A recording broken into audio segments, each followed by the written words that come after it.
Our state has some incredible problems. My name is Lynn Hinderrocker. I'm here to talk about that with you and talk about the trends that have shaped this state and dragged us in one direction or another. We're not really we're not realizing the dream we had way back in the early 2000s or even around 2008 or 9 or 10.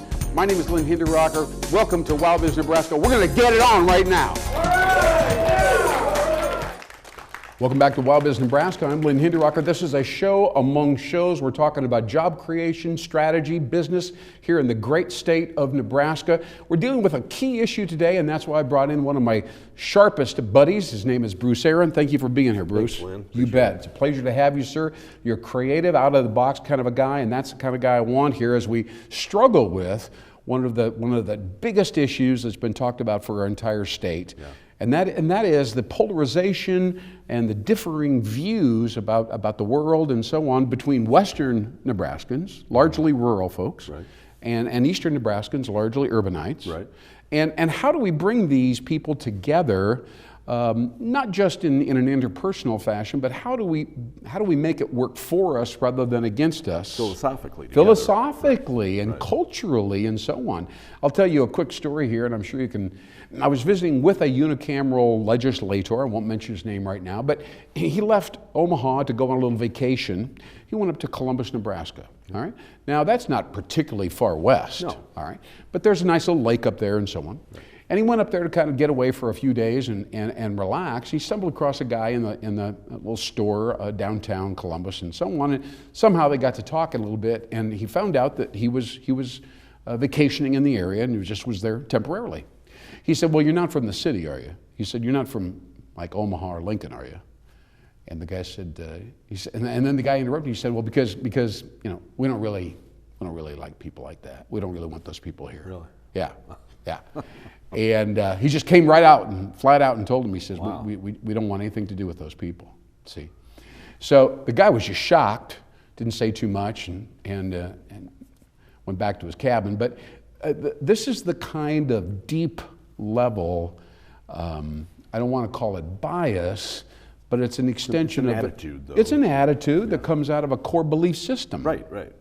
And I want you to tell me, what do you think we should be doing about that, or is there anything that can be doing? I want to hear your thoughts about that. That's Bruce a great Arant. question. That's a hard question because it has to do with human nature on one hand. I mean, if you want to call it, prejudice is too maybe strong of a word for that situation, but you know, people throughout the world, not just Nebraska, they struggle with those types of issues. So it's a real deep question.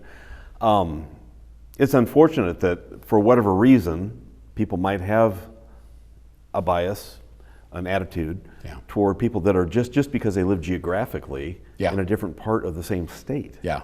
It's unfortunate because it doesn't really seem to make a lot of sense when you really think about it. No. If we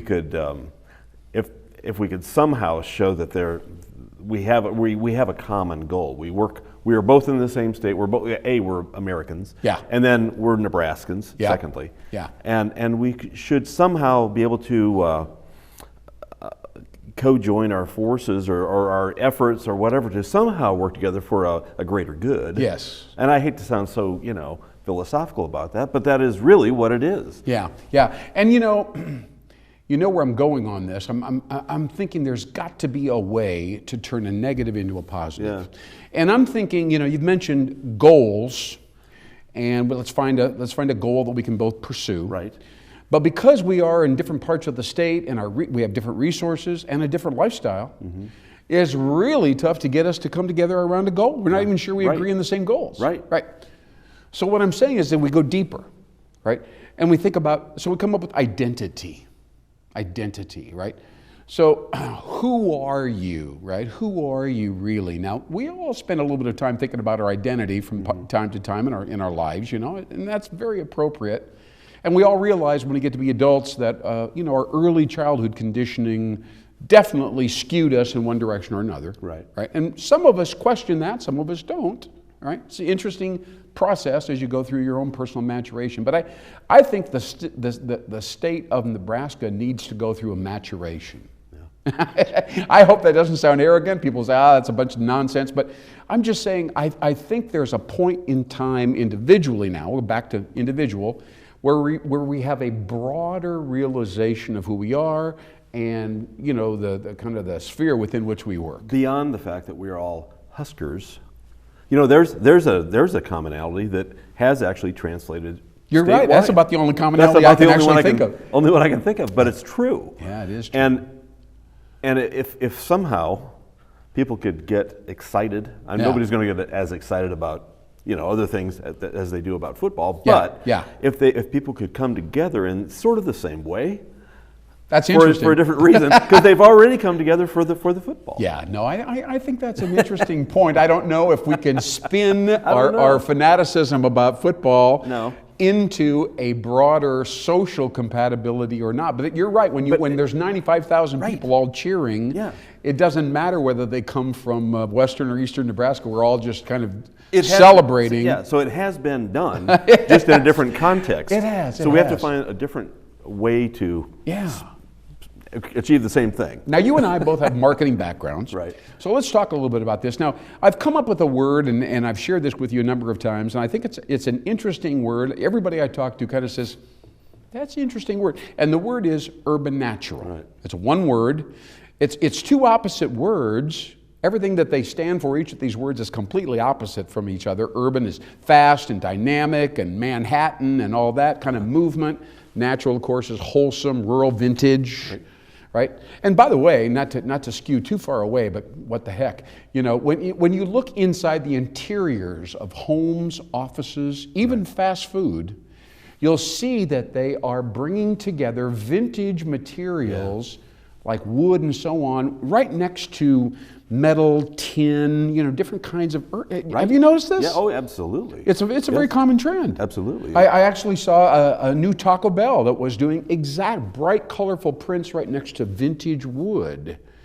Chick-fil-A, same thing. They've got the dark wood next to metal chairs and tables and so on. And people say, oh, that's not important. I think it is important. Because they complement one another. Yes, even though they're different. They're completely different, but there's a sense of balance even when you look at that. There is. Now, you are good.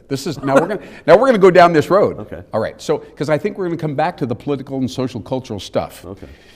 I have actually talked to people about this. When you have opposite, we'll say materials. We'll stay with the interior design thing for just a second. Okay. We're going to go somewhere with this, but it's symbolic. When you have opposites together, you appreciate. It's like the yin yang thing. Right. You appreciate the color black more when it's right next to a white, or you appreciate the white more when it's right next to black. Just the contrast. Yes. All right. And I believe, and it's been proven, by the way, I didn't just come up with this, that there's actually additional energy that is generated when opposites are pulled together in the same environment. Isn't that interesting? Wow. Yes. It's like electricity. It is. Positive, It is. right. It's, and a friend of mine who's a senior executive at Hewlett-Packard at HP, and I was chatting with him about this. He said him and his wife like to go out on Sundays and look at fancy new homes and all that kind of thing. He said, Lynn, it's actually very true. He said, when I go into homes that have this high contrast furniture and furnishings and so on, he said, I actually feel energized. Yeah. He said, I don't think it's a thing I'm making up or whatever. I feel a little extra energy. It's a positive thing.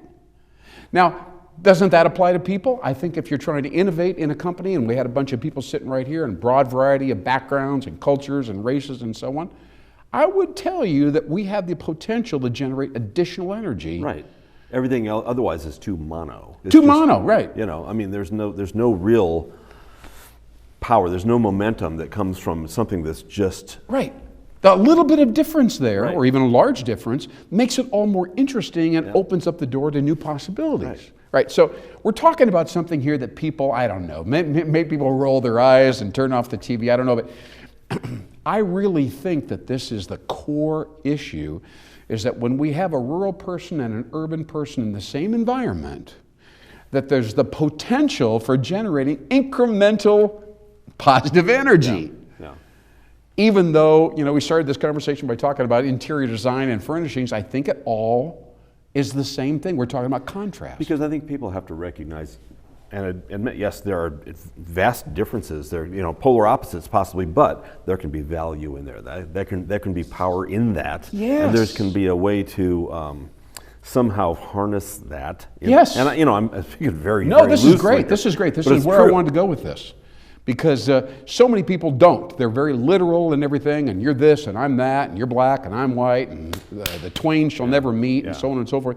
But I'm trying to say there is a higher level. Yeah. I mentioned earlier that children kind of reveal our higher level. But I think even higher than that is the recognition that there's the potential for new positive energy, new thinking, new ideas, and so on. If we can just kind of drop instead of trying to protect ourselves, our guard down a little right, bit. right. You got to get rid of the ego a little bit, and just listen to other people, and pretty soon you'll find yourself being more empathetic, which leads to tolerance.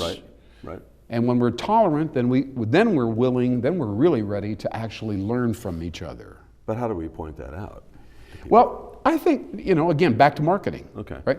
Now, let's say, for instance, Governor Ricketts is sitting right here, right now. Okay. Or some of the legislators, very bright, men and women at the unicameral in Lincoln, and other people around the state, mayors, some of these kinds of people.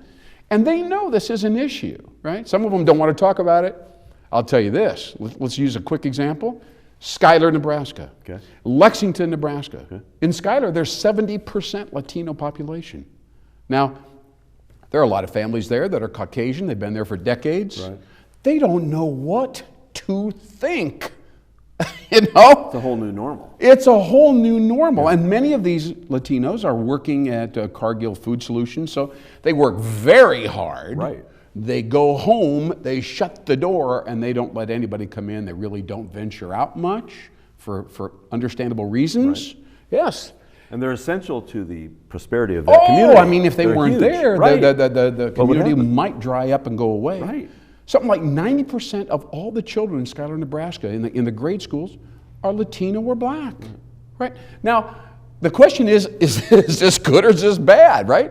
What do we do with this, right? I mean, that's what's going on in their head. Right. So the idea that we're talking about right now is illustrated in its extreme form in Schuyler and in Lexington, where there is Tyson Foods, and same kind of situation, a lot of Sudanese and other people from Africa and so on. It's very difficult to get these people to come together, all right, and to extract value in the dialogue. Some people say, well, it's never going to work. It'll be their children. If we're going to work this out, it'll have to be their children and our children, and they'll have to figure this out because there's no way that we're just not communicating, much less coming together around common values. It's a tough thing. It is a tough thing. I think the urban natural idea is central to this. I think urban naturalism can be the way for people to go, you know what? You put those two words together, all of a sudden you got some interesting possibilities, right? And so maybe, but you have to believe in a symbol and a philosophy to pull that off. A lot of people just aren't into that. We are so influenced, and I'm just throwing this out, but we're so influenced by what we see and hear through the media. Yes. What about a really well-constructed ad campaign or something a media campaign that just starts chipping away at I this think that's reasonable. so that people would say, oh, okay, I hadn't thought of it that way. Where do they get? Yeah, I hadn't thought of it that way. Because it's always, ad creation, as you know and I know, is always about sort of changing your perspective on something. Exactly right. Well, Bruce, Arant, I'll come back to you in 2 seconds. I'm going to talk about the promotional sponsors of this show. I owe them a great deal of recognition. They have been wonderful and offered a great deal of service to us. First of all, Curzon Promotional Graphics. You've heard me speak of them before. Get into graphics. Start thinking more about imagery. Think about Instagram. Oh my goodness. I mean, there is a graphical platform right there.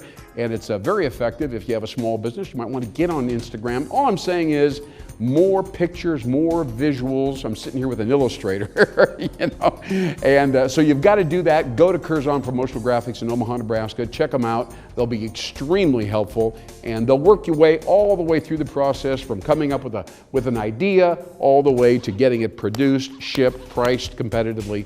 All that. Now the other sponsor I have a special place in my heart for, Alpha Tech One, very small firm. They'll come to your house. They'll come to your office. They'll pick up the computer. They'll diagnose it, viruses, all that, get it fixed, competitively priced, and then bring it back to you. I mean, I don't know anybody that will do that. It's quite an effort on their part. It's an incredible extension of their graciousness at this particular operation. Computer repair, software installation. Check out Alpha Tech One, and by the way, it's O-N-E at the end, alphatechone.com.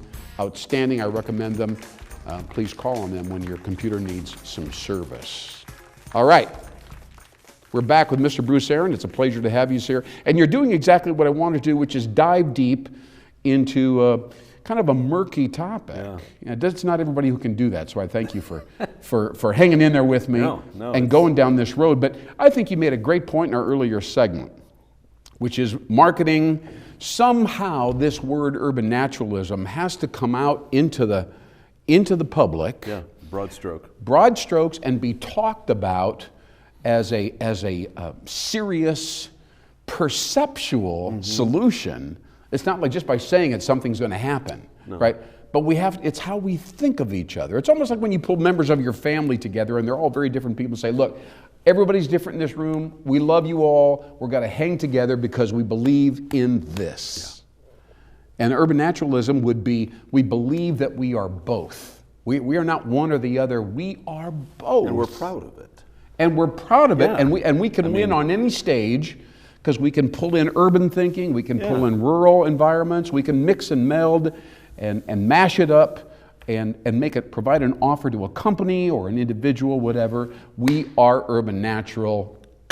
Now, I don't know if that'll work. I don't know, because you know, I've done a lot of work over the years out in western Nebraska. Yeah. I love the sand hills. I love western. But if people in the eastern part of the state can really think about and really embrace an ownership, so to speak, and a pride in the fact that western Nebraska feeds the world. I mean, that is so powerful. And if people in western Nebraska can think about what eastern Nebraska contributes to, you know, to their well-being. Well, yeah. In terms of the processing and all of that sort of thing. I mean, it's like one big machine with two parts. And exactly right. And we have to see it as that. And instead of saying, well, we're this part, and that's really all we want to be. We're this machine and we're this machine. No, it's one big machine. Right. We're two different cogs. We have to think systemically right. or holistically. Yeah. You know, I had a guy that I was visiting about, and this is an official here in our state. I'm not going to mention his name, but he said, you know, I love the word, I love the idea, but he says nobody in western Nebraska is ever going to use the word urban natural because they are not urban, and they will refuse to go along with all of this because the word urban is at the front end of that combination word, urban naturalism. I said, man, how petty is that? You know, like now he may be right. Top billing. I mean, top billing shouldn't matter on this. It shouldn't. I mean, we don't want to get into top. We're trying to be egalitarian here, right. Not better than or worse than or whatever. But I mean, don't you think that word kind of flows off the tongue pretty well? It does. I mean, urban natural is. It's just such an easy word, and the fact that there's an N. I mean, I hate to say this, but I'm a word guy, and so are you. Yeah. And to have that N for Nebraska right in the middle of those two, it's like a hinge. Right. You know? And that could be played up. Oh, man, are you kidding me? I can see it in my head. I know you can. So it just seems to me like it's just dying to be released. Yeah. But you know, you don't want to call the chamber in Ogallala or somebody out there and say, we are not urban natural, and we don't know anything what you're talking about. Right. We are a bunch of farmers out here, and we're proud of it. Right. We don't want to stir up that kind of animus, and I don't know quite how to do that without being provocative, you know. Yeah, that's the challenge. I mean, that's the crux of this whole dialogue. I think maybe identifying the 5 or 10 or 50 ways that by working together we can solve many more problems. We have to have a common goal somehow. There has to be a common goal, but also a common style of going about getting the goal. Right. I'm saying the process, you know, kind of the steps forward. We have to embrace eclecticism, you know. That's a tough thing because there are certain areas where they're traditionalists, they want uniformity. Right. And urban naturalism isn't uniform, it's eclectic. It's like putting opposites, designing your living room with something that is red, and then there's also some brown over here as well. Or stainless steel and raw wood. Right, Thing, exactly. you know, but I just can't help, if you show, I'm going to back up. Okay. Here's the thing. You know that at a certain point in my career, I left Nebraska. Okay. I went to Texas, and then I went to Los Angeles and San Francisco. Right? And I loved Iowa, I loved Nebraska, you know, but I went out to these other states, right? And I saw things that I was really impressed by, right? Whether it was some little town in Santa Monica, some little yard where it was a very modest place, but they were meticulous about their yard work, for instance. Or the houses were painted bright colors, all in the same, like up and down the same block. Right. You don't see that in this particular area. But when I saw it there, I said, this is really cool. A whole different presentation. Yeah. Now these are kind of superficial things I'm talking about, but I'm just saying, until you're exposed to something, you don't really know whether you like it or don't like it. And I think this is one of the issues that we have with people in Nebraska. Some of them just have never, seen another way of being or seen another way of designing. They just haven't. We're in the middle of the country and a little bit insulated. That can be a good thing or a bad thing. But sometimes it's helpful to see how they do it elsewhere, and you go, that's a fresh perspective. Yeah, that's not a bad. And I think urban naturalism does bring a fresh perspective, and I'm not sure everybody's interested in it, Not everybody's going to be. You're never going to, No, you're right. Everyone. But some people will follow. But I think that there needs to be an overall tolerance. There is yes, exactly right. Now I'm going to tell you, there's research behind all this. I didn't just pull this out of my. Way back in the 90s, a demographer, a very smart researcher, did a bunch of research, and he found out that in America, and I think this is still applicable, in America there are 3 segments of people. Okay? He said, first of all, there are traditionalists. These are people that wish the world would just go back to the 50s. Seriously. The Eisenhower years. They were growth years. Nobody got out of line. Everybody was making money. They came back from the war, the Korean War, and so on. Everybody was just kind of putting along and enjoying suburbia. That only holds true from one perspective. That's right. That's right. But I mean, there are those people. Right. Then there are another group of people. We know these people, of course, and those would be called the modernists. Okay. And this is and they're typically business people. They're go-getters, they're achievers, they want to get ahead, they're very materialistic. They put all their energy into getting more stuff. All right? A lot of people. Right? And then there's a third group of people that at that time were called cultural creatives. Okay? Now, over time, I've renamed these people urban naturals. Okay. All right? They were recognized around year 2000, so that's been a long time now. And they've become much more older. They were in their 20s, now they're in their 30s, they're having families and so on. And they've changed, they're very committed to sustainability. They're very, very serious about environmentalism and green and all that. And they don't want to be kidded or ignored. And whether the city forefathers like it or not, these people care a great deal about sustainability. It's not going to go away. Change the way we're doing absolutely, things. Absolutely. They think about Mother Nature and what they call Gaia as a friendly extension of their soul and their essence. And they have a different attitude towards Mother Nature. And that's probably a good thing. So I'm saying those are the 3 segments right there. And I'm saying urban naturals are the third segment. I've renamed them, obviously. And but they are creative. And they do like personalization, they are eclectic and so on and so forth, and their influence is spreading. In fact, I'll tell you right now, I believe that they are probably the swing vote in this upcoming election, 2020 election. They will be the ones that will determine who ultimately gets in, yes. And they're mostly progressive. They would definitely skew Democratic, right? But the bottom line is that we're talking about a recognized group of people. I'm calling them urban naturals. I think and they bring together within themselves, see? Somebody said, well, what about their religion? Let's talk about their spirituality. A lot of them have created their own eclectic, personalized religion. They may be melding certain Eastern precepts and kind of mixing them with Judeo-Christian precepts. That's not unusual. It definitely is a part of the whole mix. And it's very broad, right? It's very, when we hear about mindfulness, it's a very common thing. Google right now has all kinds of teachers and people involved in teaching people mindfulness to handle stress. That's all from the East, right? It's been repackaged, right? It's actually Vipassana Buddhism. Really? That's where mindfulness came from. So it's very interesting. Our culture is happening, it is becoming eclectic whether we know it or not. Yeah. It's been, like you say, but it's been repackaged to become more acceptable.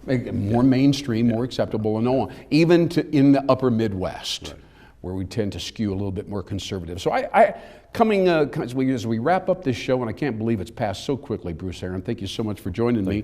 We're having a great conversation here about the evolution of Nebraska, the evolution of America, how urban naturalism and thinking about bringing opposites together, seeking a higher truth, a more real truth, a more workable truth, right? So we don't split apart because of our differences, but can rather march forward together. We're hoping that a lot of the leaders of our state are paying attention. Nebraska needs to become urban natural. I think there's going to be a day on USA Today, there's going to be a cover that says America is becoming urban natural. All right, that's what I believe. So we'll see how that unfolds. Thanks again, Bruce Arant. I'm Lynn Hinderrocker right here with WOWBIZ Nebraska. We dig into it. We go right after the core issues in this state, whether they're strategy or business or trends, as you're hearing us today. Let us know what you think. My name's Lynn Hinderrocker. We'll see you next time, probably with Bruce Arant. He'll be back too. Thanks again.